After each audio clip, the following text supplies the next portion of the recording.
ಗುರುಜಿ ನಾನು ಹೇಳ್ತಾ ಇದ್ದೆ, ಈ ಸೂರ್ಯೋದಯ ಹಾಗೆ ಸೂರ್ಯಾಸ್ತ ಬಹಳಷ್ಟು ಒಂದು ರೀತಿ ವಿಭಿನ್ನ ಅರ್ಥವನ್ನು ನೀಡುತ್ತೆ. ಹಾಗಾಗಿ ಈ ರೀತಿ ಹೇಳೋದು ಸರಿನಾ ಅಂತ ಹೇಳಿ ಗುರುಗಳೇ?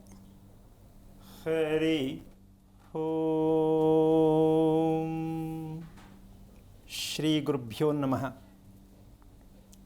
ಇದು ಇವತ್ತಿನ ಮಾತಲ್ಲ, ತಲಾಂತರದಿಂದನೂ ಸೂರ್ಯ ಉದಯ ಅಸ್ತ ಇದೆರಡನ್ನು ನಾವು ಮುಳುಗ್ತಾನೆ ಉದಯಿಸ್ತಾನೆ, ಹುಟ್ಟುತ್ತಾನೆ ಅಂದರೆ ಏನು ಹೇಳ್ತಾರೆ ಅದಕ್ಕೆ, ಅಸ್ತಮ ಅಂತಕ್ಕಂಥದ್ದಕ್ಕೆ, ಸಂಜೆ ಅನ್ನೋದಕ್ಕೆ ಮುಳುಗೋದು, ಬೆಳಗ್ಗೆ ಉದಯ ಸೂರ್ಯ. ಆದರೆ ಒಂದು ವಿಷಯ ತಿಳ್ಕೋಬೇಕು ನಾವು, ಸೂರ್ಯನ ದೃಷ್ಟಿ ಇಟ್ಟು ನಾವು ಮಾತಾಡ್ತಾ ಇದ್ದೀವಿ.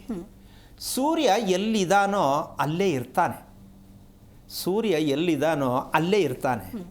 ಭೂಮಿ ವ್ಯತ್ಯಾಸ ಮಾಡ್ತಕ್ಕಂತಹ ಪ್ರಕ್ರಿಯೆಗಳು, ಭೂಮಿಯಿಂದ ನಾವು ತಿಳ್ಕೊಳ್ಬೇಕಾದಂಥ ಒಂದು ಸಂದೇಶ ಯಾವುದು ಕೇಳಬೇಕು, ನಾವು ಭೂಮಿಯ ವಿಚಾರದಲ್ಲಿ ಮಾತಾಡಬೇಕು. ನಾವು ಮಾತಾಡೋದೇನು ಇವತ್ತಿಗೂ ಕೂಡ ಸಾಮಾನ್ಯವಾಗಿ ಜ್ಯೋತಿಷಿಗಳಾದ ಬಾಯಿನಲ್ಲೂ ಬರುತ್ತೆ. ವಿಶೇಷವಾಗಿ ಪ್ರಾರಂಭ ಕಾಲ ಬೆಳಗಿನ ಸಮಯದಲ್ಲಿ ಇದನ್ನು ತಗೋತೀವಿ ನಾವು. ಈ ದಿನದ ಸೂರ್ಯೋದಯ ಹೇಳಿಬಿಟ್ಟು ಕಾರ್ಯಕ್ರಮ ಪ್ರಾರಂಭ ಮಾಡ್ತೀವಿ. ಈ ದಿನದ ಸೂರ್ಯೋದಯ ಇದು ಯಾಕೆ ಬರ್ತಾ ಇದೆ ಈ ವಿಚಾರ, ಇದನ್ನು ಏನು ತಿಳ್ಕೊಳ್ಳೋ ಅವಶ್ಯಕತೆ, ಮೊದಲಿಂದ ಅದು ಅಂದ್ಕೊಂಡಿದ್ದೀವಿ, ತಪ್ಪೇನು ಹೇಳಿದ್ರೆ ಅನ್ನೋದು ಕೆಲವರ ಅಭಿಪ್ರಾಯ ಇರ್ಬೋದು. ಆದರೂ ಇದನ್ನು ನಾವು ಎಷ್ಟು ಮಟ್ಟಕ್ಕೆ ಅರ್ಥ ಮಾಡ್ಕೊಂಡು ಮಾತಾಡ್ತಾ ಇದ್ದೀವಿ. ಪ್ರಪಂಚಕ್ಕೆ ಬೆಳಕು ಕೊಡ್ತಾ ಇರತಕ್ಕಂತಹ ಸೂರ್ಯ, ಅವನ ವಿಚಾರದಲ್ಲಿ ನಾವು ಎಷ್ಟೊಂದು ಸಲ ಒಂದು ರೀತಿಯಲ್ಲಿ ತಾತ್ಸಾರವಾಗಿದ್ದೀವ ಅಂತ ಅಂದ್ಕೊಳ್ತೀವಿ. ಆದರೆ ಅದನ್ನು ಯಾಕೆ ಸರಿಯಾದ ರೀತಿಯಲ್ಲಿ ನಾವು ಮಾತಾಡೋಕ್ಕೆ ಪ್ರಯತ್ನ ಮಾಡ್ತಾ ಇಲ್ಲ, ಮತ್ತು ಪ್ರಯತ್ನ ಮಾಡದೇ ಇರೋದಕ್ಕೆ ನಾವು ಏನು ಅನುಭವಿಸ್ತಾ ಇದ್ದೀವಿ. ಸೂರ್ಯ ಮತ್ತು ಭೂಮಿಯ ಅರ್ಥವನ್ನು ಹೇಳ್ತಕ್ಕಂಥ ರೀತಿಯಲ್ಲಿ ನಾವು ತಪ್ಪಾಗಿ ಅರ್ಥೈಸ್ಕೊಂಡು, ನೀನು ಹೇಳೇ ಬಿಟ್ಟಿದ್ದೀಯಮ್ಮ ಆವಾಗಲೇ ಪ್ರಾರಂಭದಲ್ಲೇ, ಏನಂದರೆ ನಾವು ಏನಾಗಿದ್ದೀವಿ, ಏನಾಗ್ತಾ ಇದ್ದೀವಿ, ಅರಿವು ನಮ್ಗೆ ಸಿಗ್ತಾ ಇಲ್ಲ. ಏನಾಗಿದ್ದೀವಿ, ಏನಾಗ್ತಾ ಇದ್ದೀವಿ, ಅರಿವು ನಮ್ಗೆ ಸಿಕ್ಕಿಲ್ಲ. ಅಂದರೆ ಈ ಮೂಲಾರ್ಥವನ್ನು ತಿಳ್ಕೊಂಡಾಗ ಜ್ಯೋತಿಷ್ಯ ಶಾಸ್ತ್ರದಲ್ಲಿ ಬಂದಿರತಕ್ಕಂತಹ ಒಂದು ಸತ್ಯಾಂಶವನ್ನು ನಾವು ತೊಗೊಂಡು ಸೈಡ್ಗೆ ಹಾಕ್ಬಿಟ್ಟಿದ್ದೀವಿ. ಜ್ಯೋತಿಷ್ಯ ಶಾಸ್ತ್ರ ಪವಿತ್ರವಾದದ್ದು, ಅದಕ್ಕೆ ಯಾರೂ ಬೆಲೆ ಕಟ್ಟಲಿಕ್ಕಾಗಲ್ಲ. ಆದರೆ ಜ್ಯೋತಿಷಿಗಳು ಎರಡು ಭಾಗ, ಜ್ಯೋತಿಷ್ಯ, ಜ್ಯೋತಿಷಿ. ಈ ಜ್ಯೋತಿಷಿ ಅನ್ನೋ ಒಂದು ಭಾಗ ತಗೊಂಡಾಗ ಇದನ್ನು ಅಪ್ ಮಾಡ್ತಾ ಇದ್ದೀವಿ. ಸೊ ಹಾಗಾಗಿ ಇಲ್ಲಿ ಸಾಕಷ್ಟು ಕಾರ್ಯಕ್ರಮದಲ್ಲಿ ನಾನು ಕೆಲವೊಂದು ಸಂದರ್ಭದಲ್ಲಿ ಶಾಸ್ತ್ರ ಕೇಳಬೇಡಿ, ನಂಬಬೇಡಿ, ಎಲ್ಲ ಮೋಸ ಹೋಗ್ತಾ ಇದ್ದೀರಾ ಅಂತ ಹೇಳಿದಾಗ ಎಷ್ಟೋ ಜನಕ್ಕೆ ಅನಿಸುತ್ತೆ, ನಂಬ್ಕೊಂಡು ಬಂದಿರೋದನ್ನ ಇವ್ರು ಬೇಡ ಅಂತಾರಲ್ಲ, ಇವ್ರು ಹೇಳೋದು ಸರಿನಾ, ಅವ್ರು ಹೇಳ್ತಿರೋದು ಸರಿನಾ. ಈ ಒಂದು ದ್ವಂದ್ವ ಸ್ಥಿತಿಯಲ್ಲಿ ಸಾಕಷ್ಟು ಜನ ಇದ್ದಾರೆ. ಅದಕ್ಕೊಂದು ಪೂರ್ಣವಾಗಿರ್ತಕ್ಕಂತಹ ಒಂದು ಭಾಗವನ್ನು ಹಂತ ಹಂತವಾಗಿ ಸಂದರ್ಭಕ್ಕನುಸಾರವಾಗಿ ತಿಳಿಸಿದಾಗ ನಿಮಗೆ ಯಾವ ಸರಿ ಯಾವ ತಪ್ಪು ಅಂತ ನೀವು ಆರಿಸ್ಕೊಳ್ಳಿ. ನಾನು ಸರಿ, ಇನ್ನೊಬ್ಬ ತಪ್ಪು, ಇನ್ನೊಬ್ಬರು ಸರಿ, ನಾನು ತಪ್ಪು ಪ್ರಶ್ನೆ ಬರಬಾರ್ದು.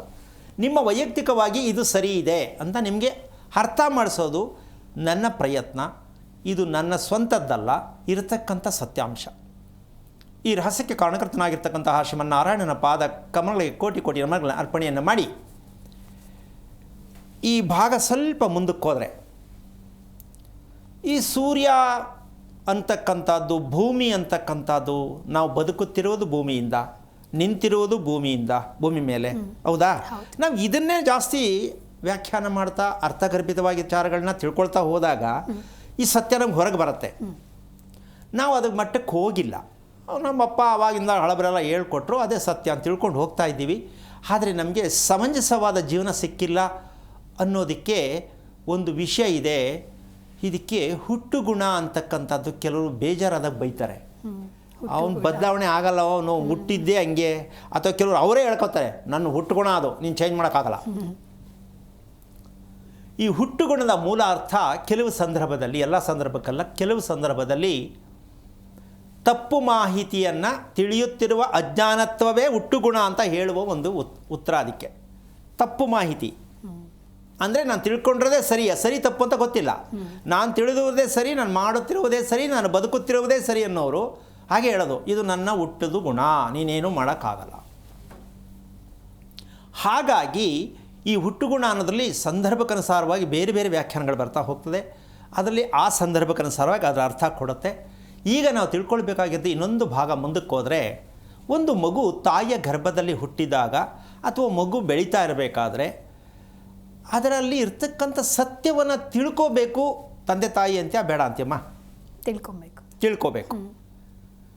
ಈ ತಿಳ್ಕೊಳ್ತಕ್ಕಂತಹ ಲೆಕ್ಕಾಚಾರಕ್ಕೆ ನಾವು ತುಂಬ ಕಷ್ಟ ಇದೆ. ನಿನ್ನೆ ಒಂದು ಮಾತು ಹೇಳಿದೆ ನಾನು, ಇವತ್ತು ಮಗು ಹುಟ್ಟಿದ್ರೆ ಅದು ಮುಂದೆ ಲವ್ ಮಾಡುತ್ತೆ ಅಂತ ನಿಖರವಾಗಿ ಹೇಳಿಬಿಡಬಹುದು.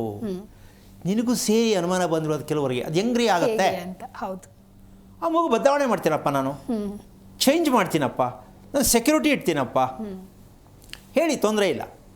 ಆದರೆ ಅದಕ್ಕೆ ಒಂದು ಸಮಂಜಸವಾದ ಒಂದು ಉತ್ತರವನ್ನು ಕೊಡಬೇಕು ಅಂತ ಇವತ್ತು ಅದಕ್ಕೆ ಮುಂದುವರೆದ ಎರಡನೇ ವಿಚಾರವನ್ನು ಹೇಳಬೇಕಾಗತ್ತೆ. ಹುಟ್ಟಿದ ಮಗುವಿಗೆ ಮುಂದೆ ಲವ್ ಮಾಡುತ್ತೆ, ಅಥವಾ ಆರೋಗ್ಯ ಕೆಡುತ್ತೆ, ಅಥವಾ ದಾಂಪತ್ಯ ದೂರ ಆಗುತ್ತೆ, ಅಥವಾ ಮಗು ಉಳಿಯೋದೇ ಇಲ್ಲ, ಅಥವಾ ಏನೇ ಒಂದು ವಿಷಯ ಆಗಿರ್ಬೋದು, ತಿಳಿತಕ್ಕಂಥ ಸತ್ಯವೇ ಜ್ಯೋತಿಷ್ಯ ಶಾಸ್ತ್ರ.